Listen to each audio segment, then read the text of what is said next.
கத்தரை தேட தேட உங்களுக்கு நன்மைகளை கத்தர் குறைபடாமல் பார்த்துக் கொள்வார். ஆமென், அல்லேலூயா. நான் செய்ய வேண்டிய ஒரே செயல் என்ன? அவரை நான் மகிழ்ச்சியாக்கும். தன் பாதையிலே மகிழ்ச்சியாய் ஓடுதான். அவர் படைத்த சூரியன், சந்திரன், நட்சத்திரங்கள் எல்லாமே என்ன செய்யுது?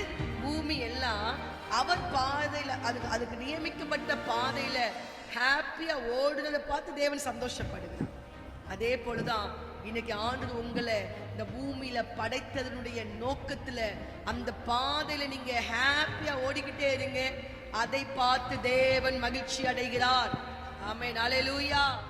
உலகம், மாமிசம், பிசாசு இதுக்குள்ள போய் மாட்டிக்கொள்றதுனால கர்த்தர் நம் மூலமாய் மகிழ்ச்சி அடைய முடியும்.